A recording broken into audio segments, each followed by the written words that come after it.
Selamat datang kembali di Confucius ID. Sekarang saya akan melanjutkan manhwa kesukaan kalian, SSS Suicide Hunter.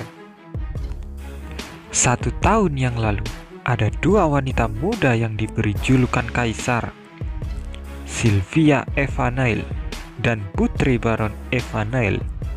Seutas benang emas bermekaran di taman bunga kuning.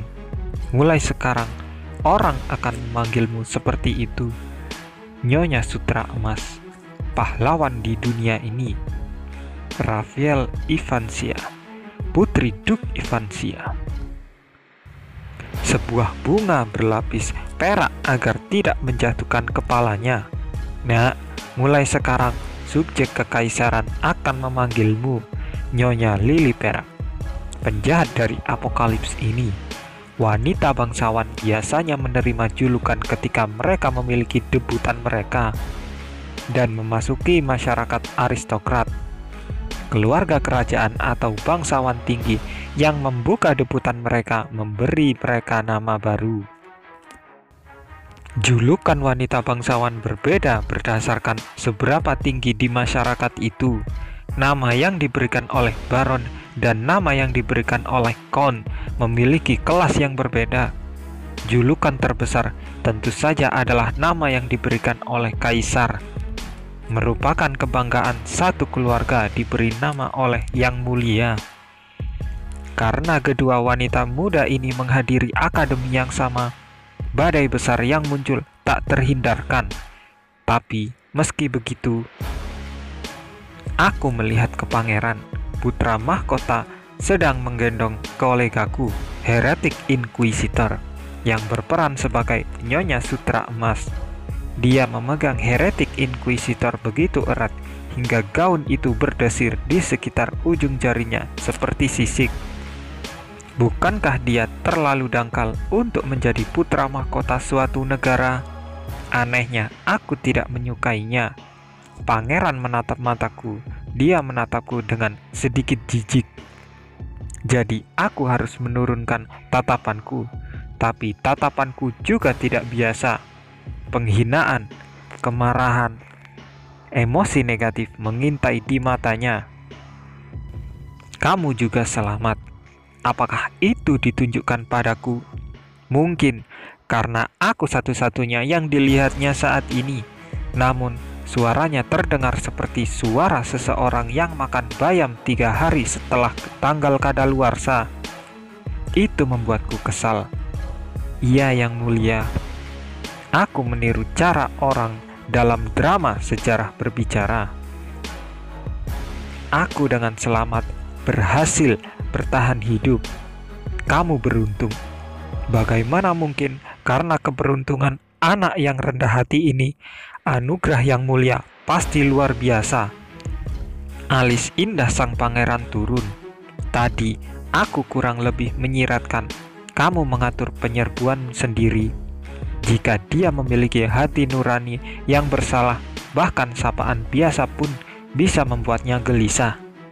Kata-katamu terlalu berlebihan. Kata-katamu terlalu berlebihan. Apakah kamu bermaksud mengatakan bahwa anugerah kerajaanku tertanam dalam segala hal yang terjadi di dunia? Menyelamatkan hidupmu sendiri dan menyelamatkan Sylvia dari para pembunuh dan bajingan adalah karena kekayaanmu sendiri. Aku berterima kasih.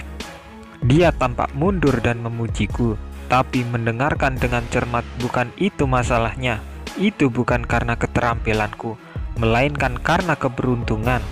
Tidak mungkin aku ingin berpikir bahwa ini tidak benar.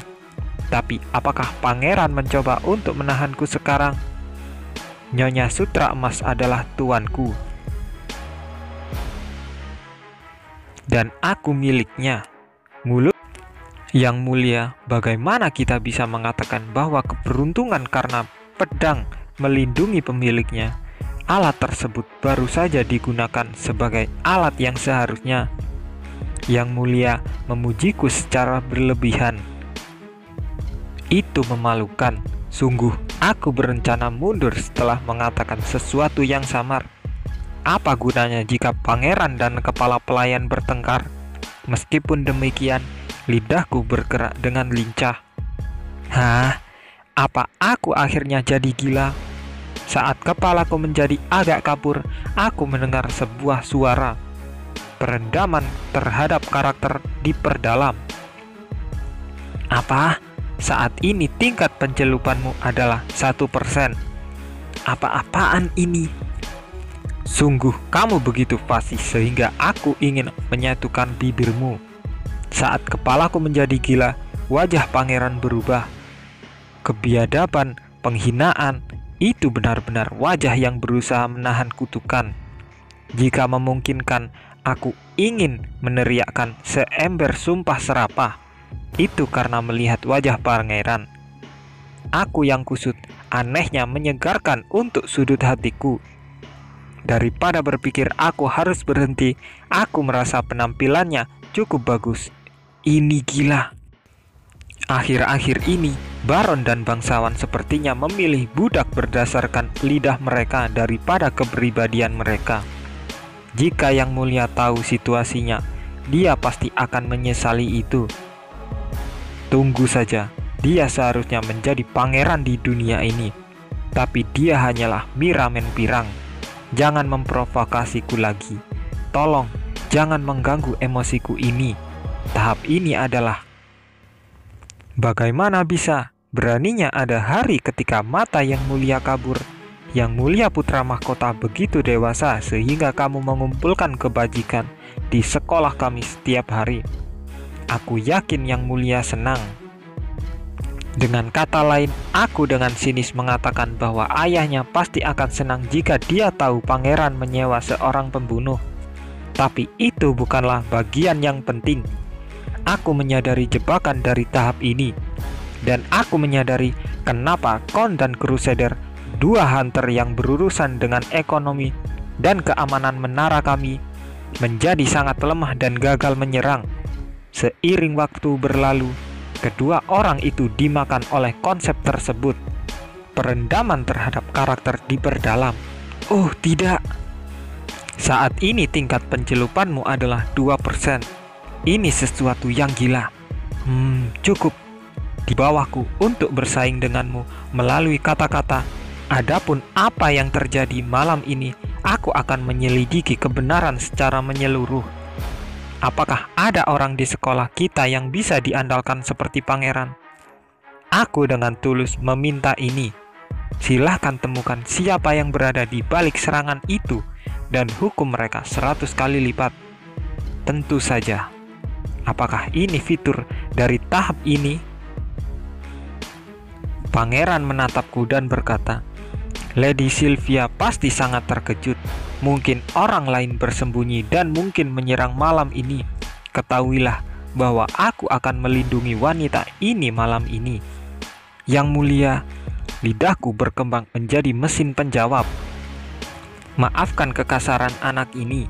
Semakin sering hal seperti ini terjadi, semakin banyak orang yang harus menghilangkan rasa lelahnya di tempat yang paling nyaman.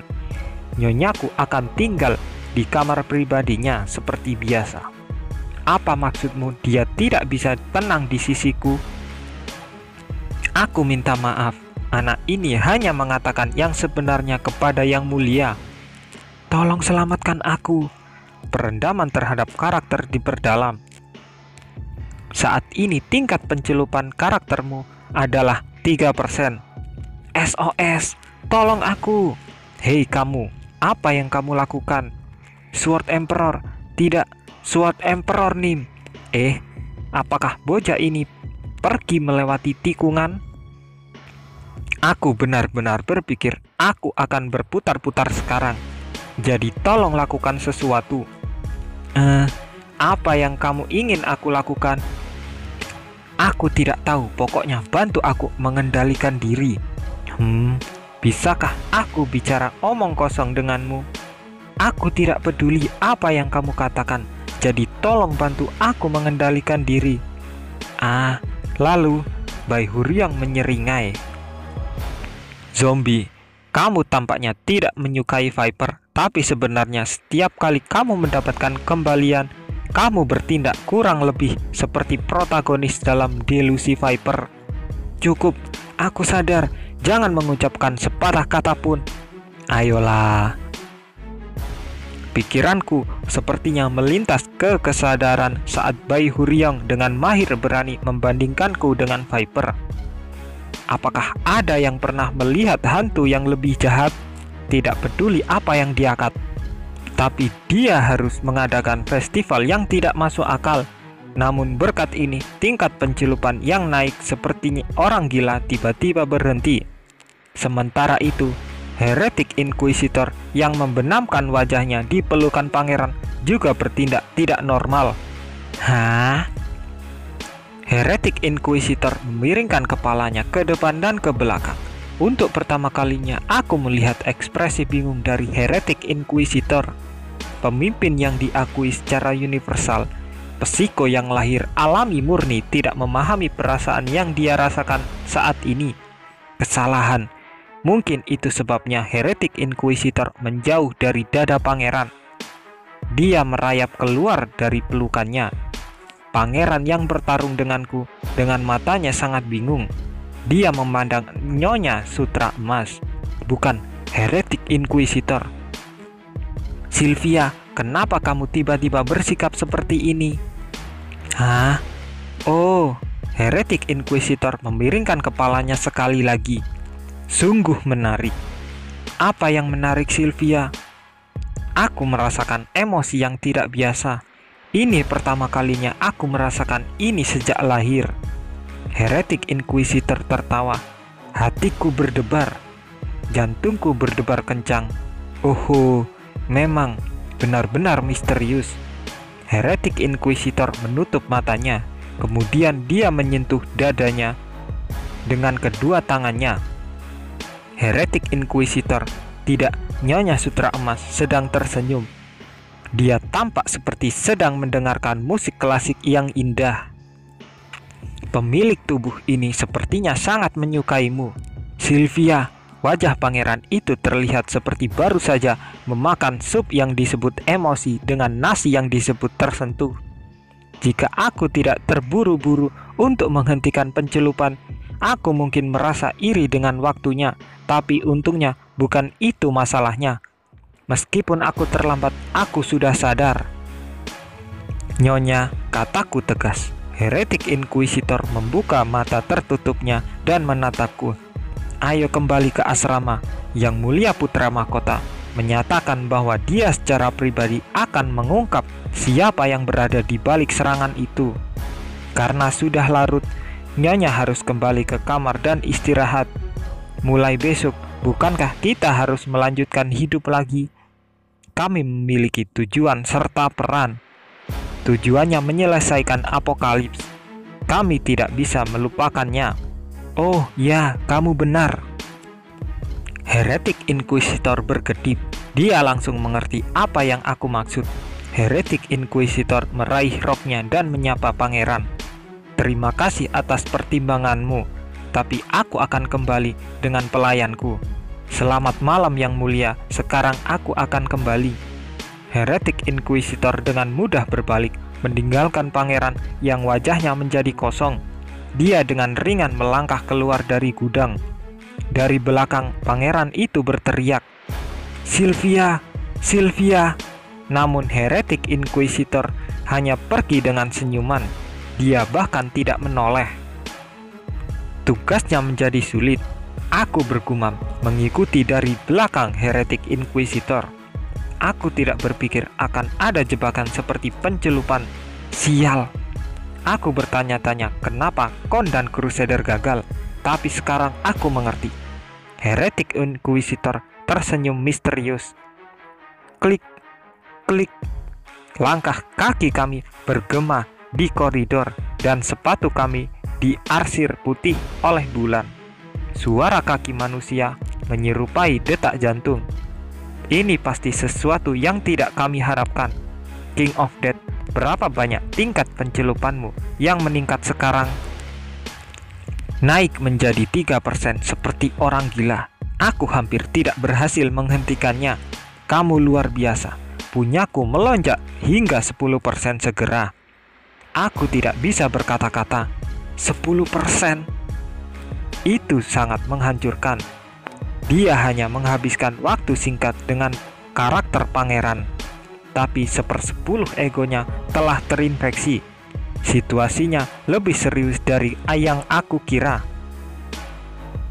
Kemudian, bahkan menjalani kehidupan normal seperti berjalan melalui kabut racun, sedikit demi sedikit kamu menjadi keracunan.